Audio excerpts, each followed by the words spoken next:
bienvenue à nouveau à notre série sur les Mormons. Cette série qui s'intitule 10 choses à savoir concernant les Mormons. Et en ce moment, on est en train de faire une introduction.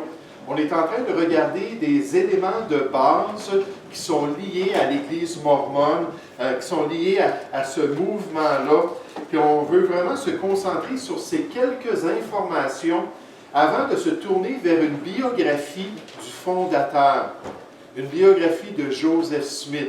Là, on va regarder qu'est-ce qui est arrivé dans la vie de cet homme-là, pourquoi est-ce qu'il a cru que Dieu l'avait appelé pour devenir un prophète, et tout voir le développement de sa vie, le développement de l'Église qui est fondée sur ses croyances et sur ses enseignements. Puis après cela, là, on va avoir un bon fondement de compréhension pour se tourner vers 10 choses qu'on doit retenir dans notre cœur concernant la foi mormone. 10 choses qui doivent nous guider pour qu'on ait assez de bon sens pour comprendre ce groupe. Maintenant, la dernière fois, on a regardé ces détails. On a introduit ça. Premièrement, le nom. Le nom, c'est l'Église de Jésus-Christ des Saints des Derniers Jours. Les Mormons n'ont pas toujours porté ce nom-là. C'est seulement depuis 1838 qu'ils ont adopté ce nom et qu'ils ont gardé jusqu'à présent. On va voir ça un petit peu dans la biographie de Joseph Smith. On a vu la fondation au 19e siècle. Le 19e siècle, c'était un temps de beaucoup de changements au niveau américain en particulier. C'est là que les témoins de Jéhovah ont commencé aux États-Unis. C'est là que les adventistes du 7e jour ont débuté aux États-Unis et nécessairement l'Église de Jésus-Christ des Saints des Derniers Temps, donc la fondation en 1830. Le fondateur, on va apprendre beaucoup concernant lui dans sa biographie qui va venir à partir de la semaine prochaine, Dieu voulant. Mais Joseph Smith Jr., qu'est-ce qui s'est produit dans la vie de cet individu, de cet Américain, pour qu'il fonde un mouvement qui maintenant est à travers le monde, affecte toutes les nations du monde? On va regarder ces détails. Le siège social, on a appris que c'est à Salt Lake City, au Utah. Mais ça, c'est un des groupes qui vient de Joseph Smith. Il y en a environ 100 groupes qui disent venir originalement de Joseph Smith. Mais l'Église de Jésus-Christ des Saints des Derniers Jours, c'est le plus gros groupe. C'est le groupe le plus étendu à travers le monde avec le plus d'influence aussi. Les adhérents, les disciples, ceux qui suivent Joseph Smith. Et il y en a environ 15 millions à travers le monde, dans 160 nations, sur chaque continent. Mais ces chiffres-là changent continuellement. Des fois, je trouve ça drôle. Je suis en train de lire un livre sur les Mormons. Et à cette époque-là, il y a quelques années, ils étaient seulement 13 millions. Mais ils disent avoir environ 350 000 convertis par année. 350 000 personnes qui viennent à la foi mormone, qui adoptent la foi mormone par année. Donc, ça change continuellement. Environ 15 millions.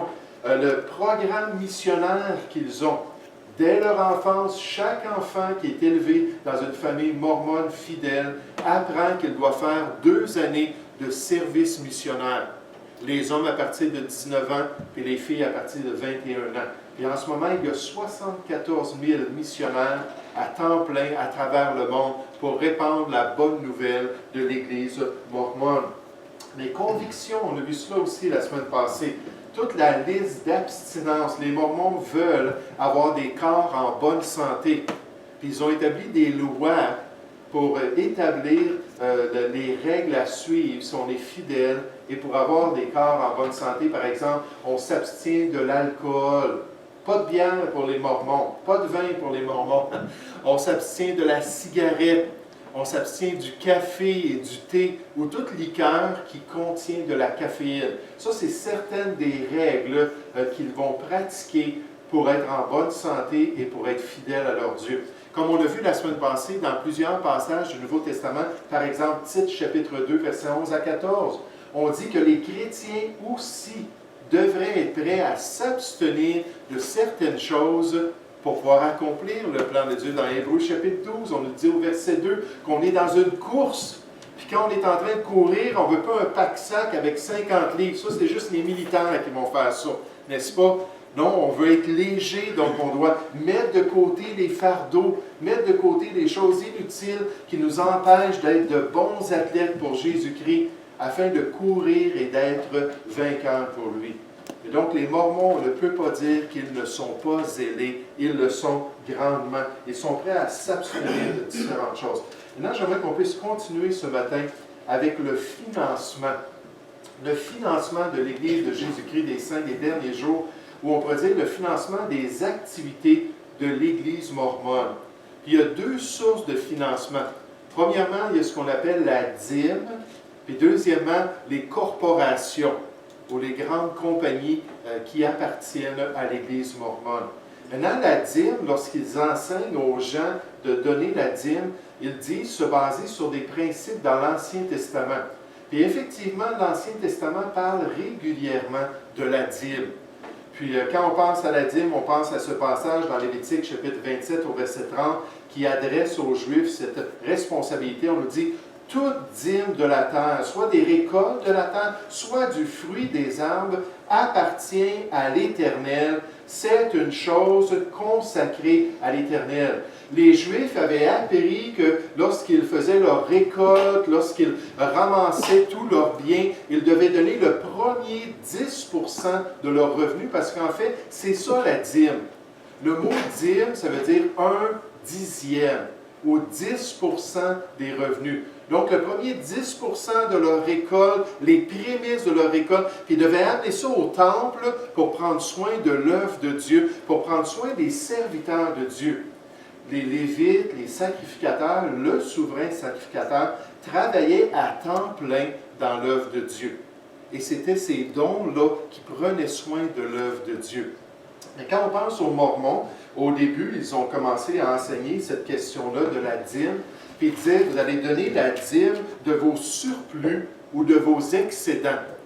Une fois que vous faites votre budget, une fois que vous avez arrangé toutes vos dépenses, puis là, vous avez un bon budget qui fonctionne, s'il y a de l'excédent, vous allez prendre 10% de cet excédent-là et vous allez venir le donner à l'Église mormone. Mais ça n'a pas été très long qu'en étudiant un petit peu plus ce que l'Ancien Testament disait sur la question, ils se sont aperçus qu'ils s'étaient trompés et que la dîme dans l'Ancien Testament, c'était 10% des revenus bruts. Donc, tu reçois 1 000 $ par semaine, tu en prends 100 $, puis tu le consacres à l'œuvre de Dieu. Et c'est exactement ce qu'ils ont développé dans l'Église mormone.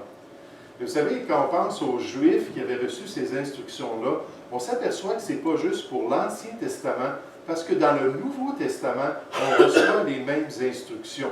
Dans 1 Corinthiens chapitre 9, l'apôtre Paul parle de la dîme et des offrandes dans l'Ancien Testament qui prenaient soin des ouvriers. Puis il dit, ne savez-vous pas que ceux qui remplissent les fonctions sacrées sont nourris par le temple?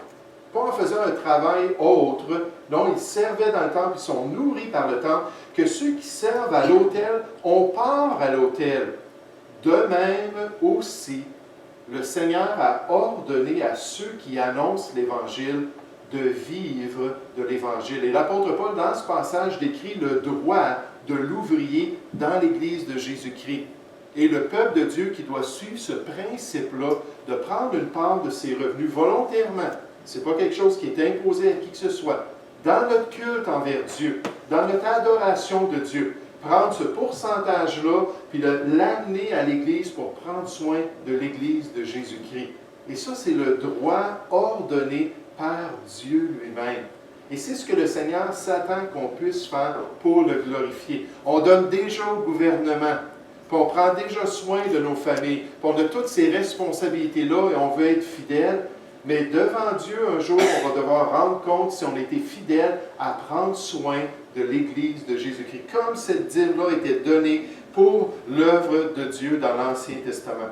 Maintenant, c'est une des sources de revenus.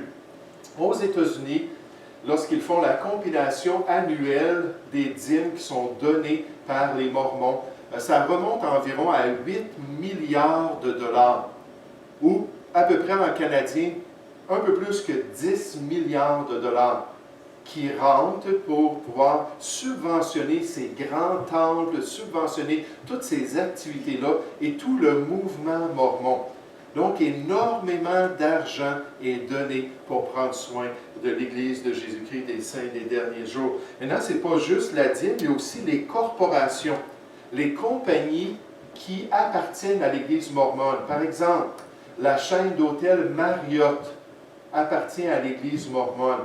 Puis cette chaîne d'hôtels-là a comme revenu annuel, c'est pas vraiment ses profits, mais c'est un revenu annuel à 14,5 milliards de dollars, plus de 15 milliards de dollars canadiens. Puis il donne une partie de cet argent-là à l'Église mormone. Mais les Mormons sont impliqués dans toutes sortes de corporations.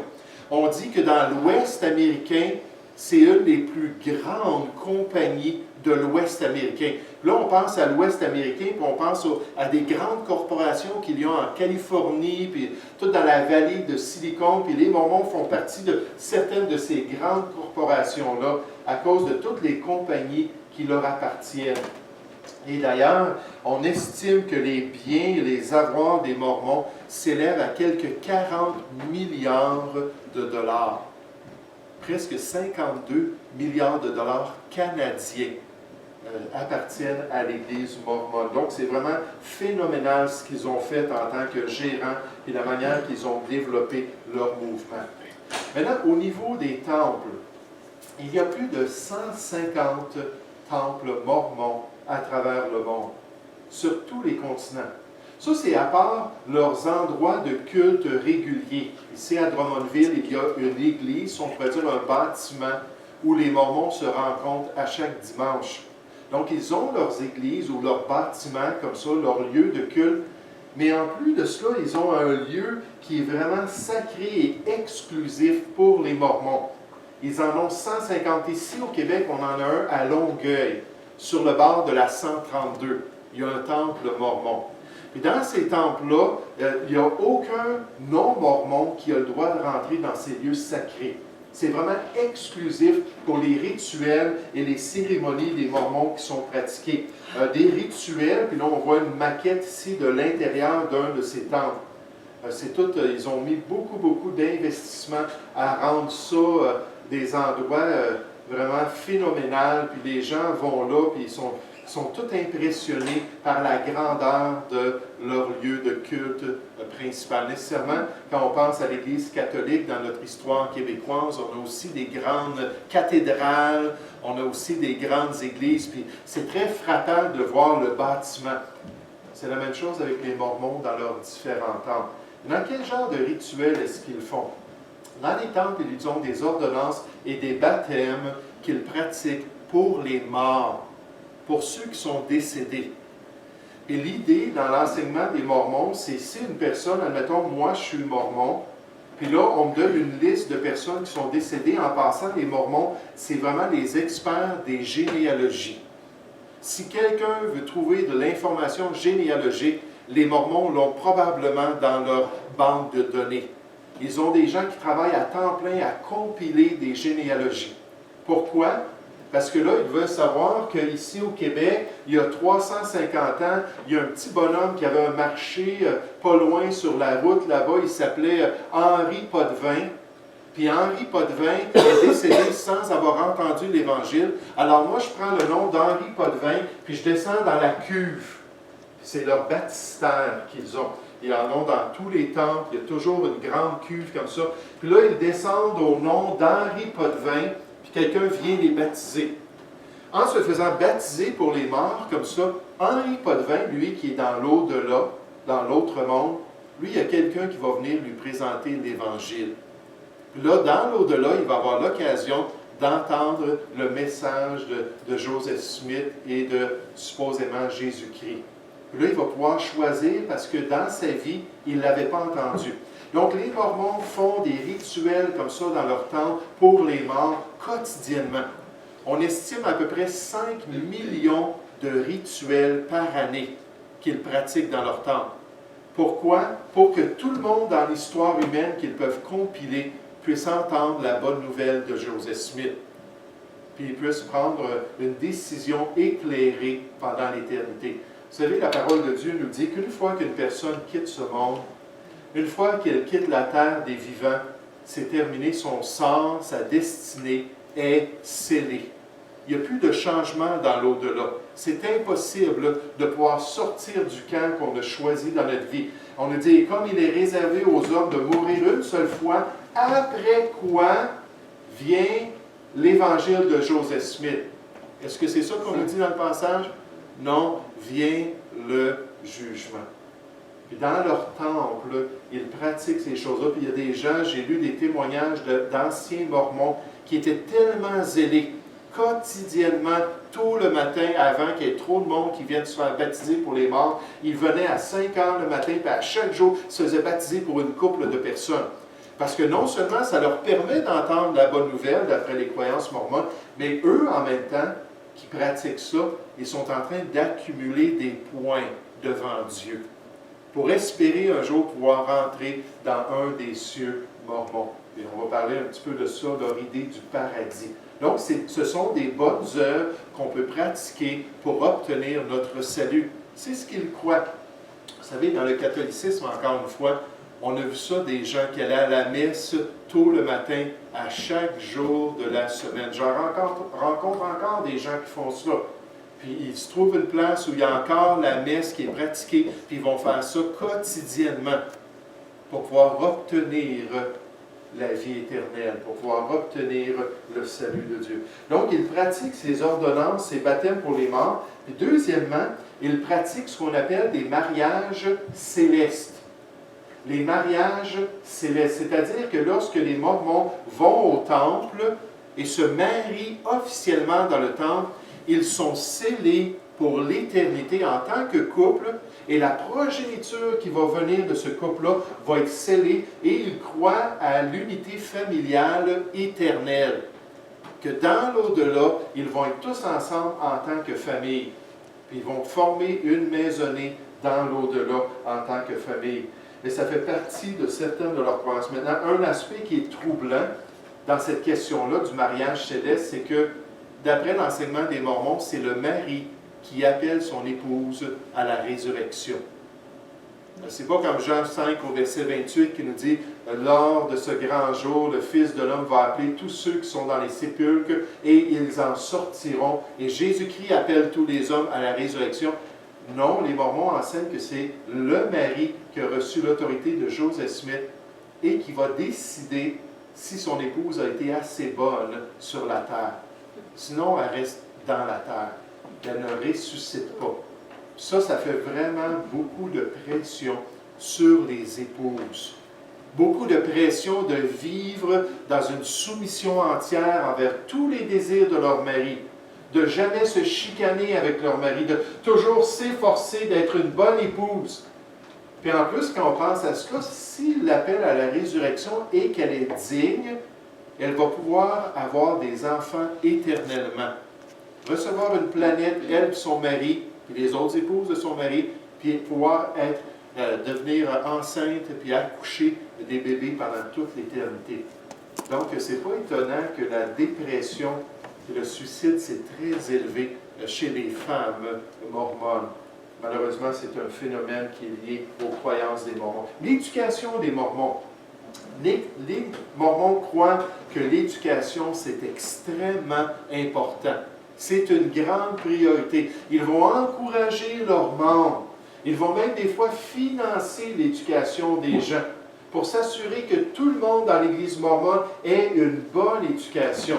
Donc, qu'ils aient des diplômes universitaires, qu'ils soient placés dans des positions stratégiques dans la communauté. Ils ont plus de 50 grandes institutions dans lesquelles ils sont en train de former 500 000 étudiants par année pour que ces gens-là s'en aillent dans la société avec la bonne nouvelle de Joseph Smith, pour qu'ils puissent se placer dans des endroits stratégiques dans le monde et qu'ils puissent avoir une influence surtout sur les gens qui sont très éduqués. Ils recherchent les gens éduqués. Ils veulent atteindre les gens éduqués. Une des grandes institutions, c'est l'université de Brigham Young, au Utah, dans la ville de Provo. Une grande université avec 29 000 étudiants. Cette université-là envoie de ces spécialistes-là dans tous les domaines, les envoie dans le monde. Puis à cause de cela, il y a un phénomène qu'on appelle l'élitisme mormon. L'élitisme, oui Richard? C'est juste des garçons à l'université? Non, non, non. Des garçons et des filles aussi. Mais l'élitisme mormon, qu'est-ce que ça veut dire de l'élitisme?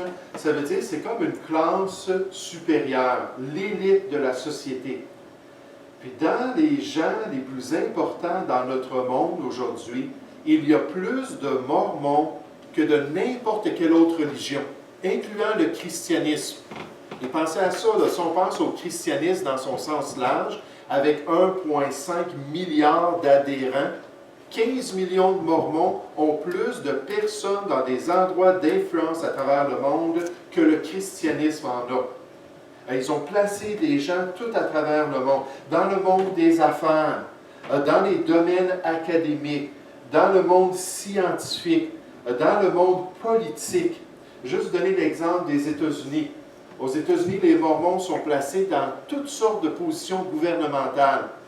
Ils ont eu des ambassadeurs mormons. Ils ont eu des sénateurs mormons, des secrétaires d'État américains. Une position très élevée là, près du président. Et même, ils ont eu un candidat à la présidence américaine. Et donc, ils placent ces gens-là pour avoir un impact sur leur société. C'est vraiment un objectif qu'ils ont et un désir qu'ils ont d'avoir cet impact-là. Mais pourquoi? Qu'est-ce qu'on doit retenir de tout cela? C'est que l'éducation, c'est très important pour eux. C'est une priorité pour tous. Ils vont faire tout ce qu'ils peuvent pour aider les gens à être le plus éduqués possible, pour pouvoir avoir une notoriété et une influence sur la société. Puis nécessairement, ils ont les finances pour pouvoir le faire. La propagande mormon. Qu'est-ce qu'on sait concernant la propagande mormon? Les Mormons investissent des millions de dollars à chaque année pour répandre leur message, pour influencer les gens. Et comme je vous ai dit la dernière fois, leur stratégie principale, c'est le prosélytisme. C'est de chercher à atteindre des personnes pieuses dans la société, à chercher à atteindre des personnes qui déjà ont une inclinaison, peut-être déjà ils croient à la Bible, ou ils croient au surnaturel, ou ils croient que Dieu existe.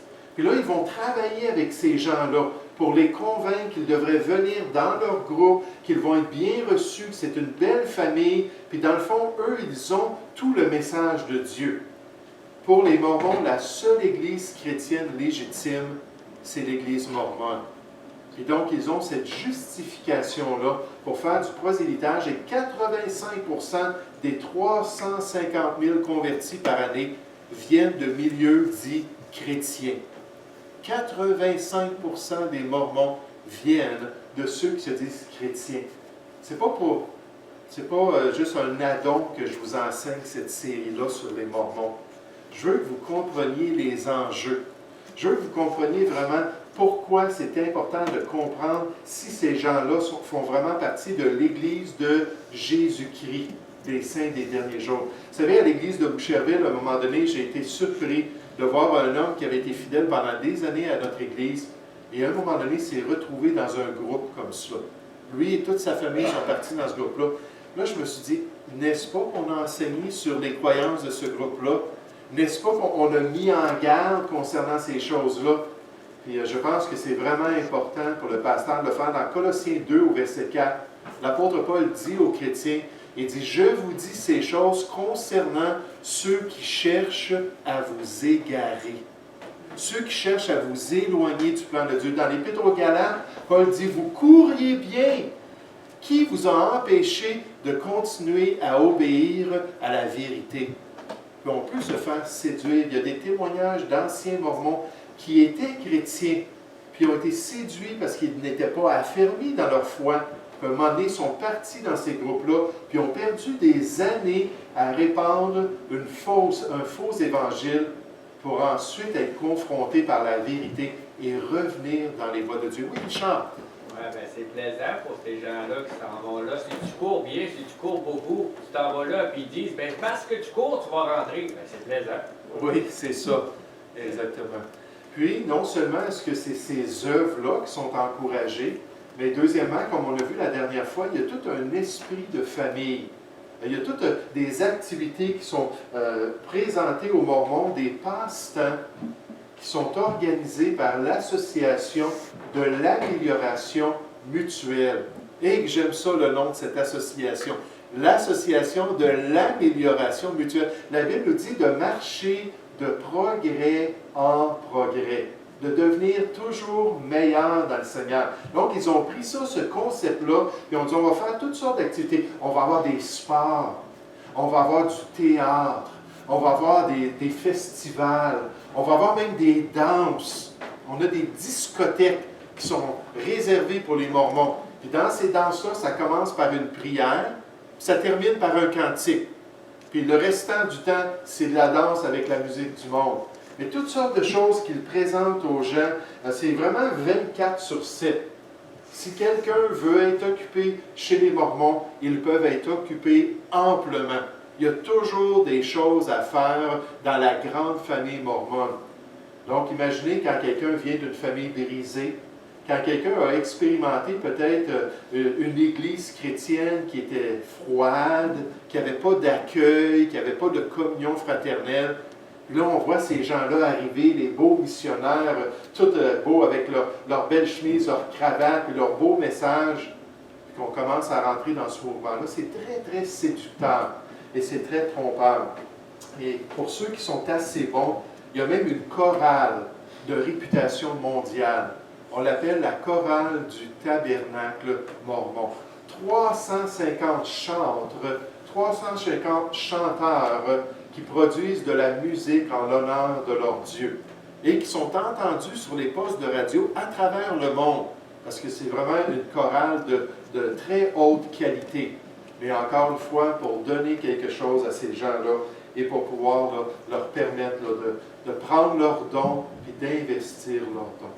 Donc, je voulais juste vous donner ces informations de base concernant qui étaient les Mormons, qu'est-ce qu'ils représentent dans le monde religieux, quel genre d'influence ils ont aussi sur la société.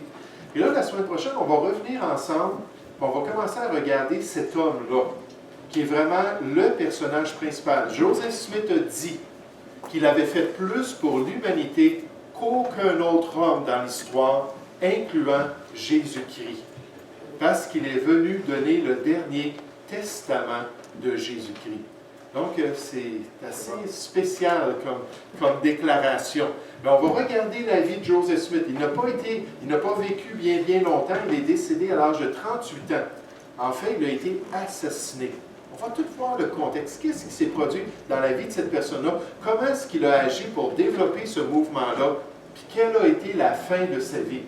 Puis après ça, on va commencer notre série formellement, avec 10 choses qu'on va retenir concernant les Mormons. J'espère que vous allez venir, j'espère que vous allez avoir des cœurs ouverts, et surtout que Dieu va vous donner du discernement pour voir qui sont réellement ces gens-là. Des gens pour qui on devrait prier, des gens avec qui on devrait partager notre témoignage. Combien de Mormons ont été sauvés à cause de chrétiens qui ont pris le temps de leur expliquer l'Évangile de Jésus-Christ? Puis comment est-ce que Dieu peut changer la vie de ces gens-là?